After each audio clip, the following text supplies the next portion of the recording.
How's it going, everyone? This is Mitchell Mander here, and I just got done watching Boruto episode 135, and I gotta say, what a massive improvement over last week's episode. Last week's episode was very disappointing, but this episode was unlike that. This episode was actually pretty great. It had some issues here and there that I wasn't a big fan of, but overall, it's a pretty good episode. It's actually one of the best episodes of the series, to be honest. It's not quite 65, or episode 65 levels of great, but it is still a great episode. Anyways, before I get on to the review, if you like this video, be sure to like and subscribe, as I do videos on Boruto from time to time, so it'd be nice if you subscribe to the channel. Now, I like the fact that this episode starts off where last week's episode left off, with Urashiki on the ground, and then he gets back up, he has this freaky look on his face. You can tell that Urashiki's not screwing around anymore. That's when he eats part of his chakra jar or whatever he has, and then he realizes that's not enough, so he eats his own Renegon, and that completes his transformation somehow. And I gotta say, I like Urashiki's transformation design. I'm not a big fan of Urashiki, but this design, it's pretty cool. Anywho, after he transforms, he's pretty much, at this point, way stronger than everyone on the playing field, and he basically beats everyone down. I'm surprised that Boruto's so durable, as he gets kind of wrecked a lot in this episode, yet he gets back up. I want to say he gets his face slammed into the ground at one point, so power scaling kind of doesn't make sense in a way, but anywho, so meanwhile, Sakura is healing Sasuke, and that's when he wakes up and accidentally calls out her name, but before she can finish up, she ends up using up all her chakra and passes out. Which is fine, because then she doesn't need to be involved in all this. Also, Konohamaru and the others from the last episode were also there, and they were kind of freaking out, and they go back to the village to seek help, but everyone shuts them down. That's when Shikamaru and the others, hear about it, and they end up deciding to go out and help Naruto, as they already lost Sasuke, so they don't want to lose Naruto either. Now, a few things I really liked in this episode is that one thing while they're fighting, I want to say Boruto was trying to protect Naruto at some point, and he literally calls out Boruto as essentially being Momoshiki's vessel. He doesn't explicitly tell Boruto that he's Momoshiki's vessel, but he name drops vessel. He doesn't care if he's a vessel of anybody, he's just going to kill him. And I like this, as I know that the anime has been sprinkling around hints lately that we're going to be getting into manga territory soon. But I think that's a pretty explicit hint right there that we're probably going into manga territory next year. And I'm actually pretty excited for that. I cannot wait to see those manga chapters animated. It's going to be awesome. And of course, I can't mention the continued use of the old OSTs from the original Naruto series, which is done perfectly here. Especially Jiraiya's theme. That was great. And I like the monologue he did too. It fit. So I love that whole scene. So that was another great moment in this episode. I want to say Sasuke shows up around this time, and he manages to save Boruto from getting killed. And he ends up fighting Urashiki, and it's weird, because he's got enough chakra to do the Atamarasu, and he uses it on his sword, which was actually pretty cool. I liked that moment where he was fighting Urashiki with his Atamarasu sword. That was pretty cool.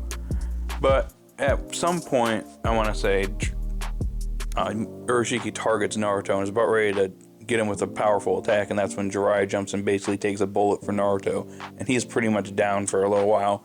And this causes the Nine Tails to emerge from Naruto, or it's a Nine Tails chakra, and he basically starts to lose control. And this scene was kind of weird, because he's, it seems like he'd be shooting off Biju bombs, but he's shooting off Rasengan bombs, which was kind of a weird scene. And that's when Boruto jumps into action, knowing, kind of what happened before, that, since their chakras resonate, they're able to, understand one another.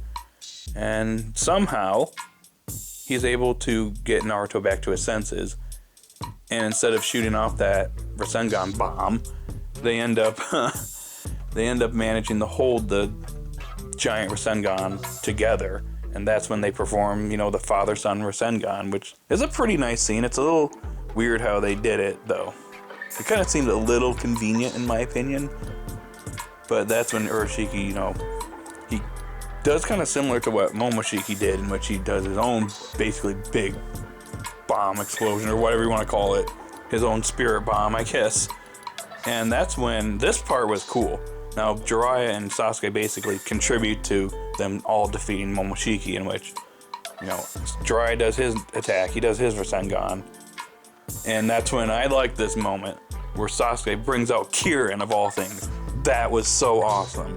We haven't seen Kirin since his battle with Naruto in the Valley of the End, towards the end of Shippuden. So that was a really cool callback. I don't know how he had enough chakra to pull that off, but that was really cool.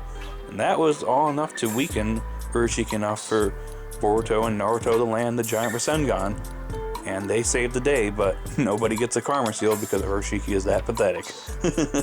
But anyways, this was a fantastic episode, but I do have some issues with it.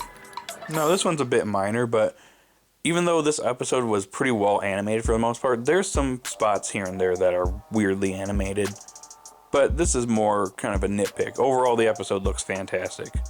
But another issue I do have is that Konohamaru and the others, I just don't feel like they, their existence here was justified, or their presence here was justified, I guess I should say.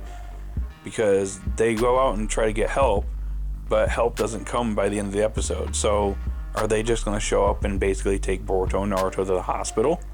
Is that what their role is? I almost want to say it would have been nice to see, not only Jiraiya and Sasuke contributing, but can you imagine the others showing up and contributing as well in order to take down Urashiki? That would actually be a really nice moment. I know they'd all be questioning what happened, what's going on, but it would have been nice. It would have made the whole arc come full circle. That shows that Naruto's got good friends now, and that they also came to his aid. It'd be actually some nice development. So I'm not sure why they didn't take the opportunity to do that, but oh well. Overall, this episode was still pretty good. And additionally, I'm kind of a little confused about Sasuke suddenly being able to pull off Kirin and Atamarasu, considering how out of chakra he's been this arc. Suddenly he gets healed, and then boom, he's got his techniques back. And he wasn't even at full strength either. So that was a little strange. But overall, I thought this was a pretty good episode. This is easily good enough for a solid 9 out of 10. There are some issues, maybe 8.5 or 9 out of 10. It's still a great episode nonetheless. But it does have some issues here and there. It also kind of does feel like in some ways, a repeat of episode 65, kind of how they defeated Urashiki. So yeah, that's my review. So guys out there, what'd you think of this episode? Did you love it? Did you hate it? I would like to hear your thoughts in the comment section down below, and I will see you all later.